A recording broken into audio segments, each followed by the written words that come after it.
All right, let's get into it. We're going to unpack the really interesting story of a transportation giant called ArcBest. Now, if you're an investor, this company presents a huge question. Is it a massive opportunity hiding in plain sight, or is there a really good reason its stock is getting left in the dust by its competitors? And here's the puzzle right up front. Just look at this valuation gap. On one side, you've got ArcBest, and on the other, its top-tier competitor, Old Dominion.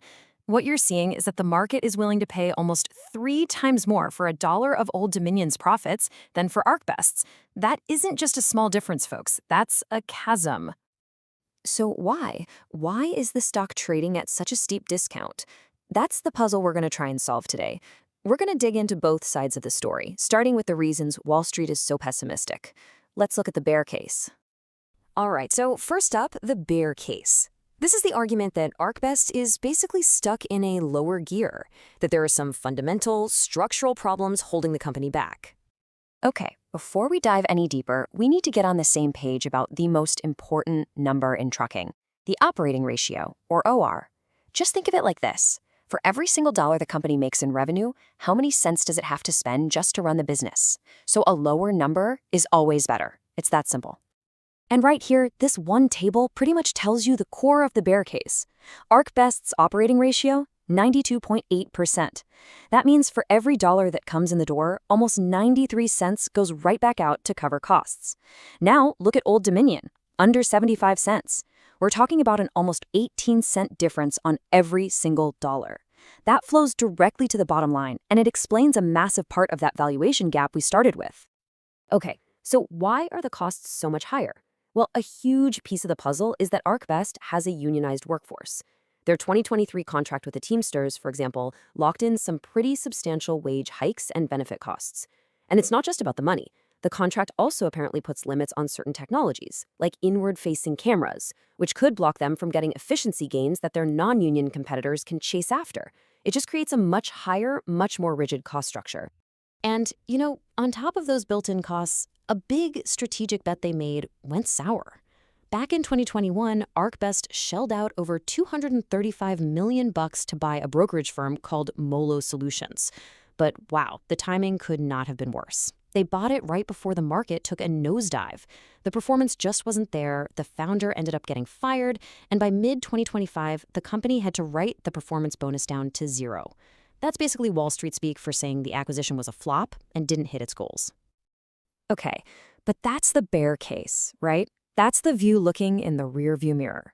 It's only half the picture. So now, let's flip it around and look at the bull case, the argument for how ArcBest might just be shifting into a higher gear. And this is where the story starts to get really interesting. See, even though the freight market has been pretty weak overall, ArcBest has been absolutely gobbling up market share. Their daily shipments jumped over 5.5% in Q2 2025. And why? Well, it's almost all thanks to a huge competitor, Yellow Corporation, going bankrupt in 2023.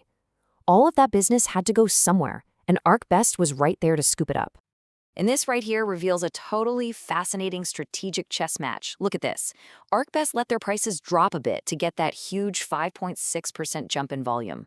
Old Dominion, they did the complete opposite. They let their shipment volume fall by over 7% just so they could crank their prices up.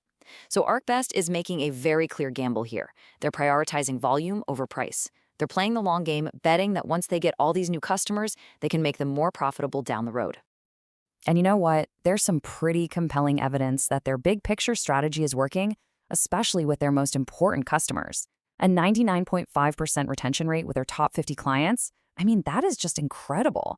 It shows how sticky their business is. Once a big company gets fully plugged into all the different services ArcBest offers, they just don't leave.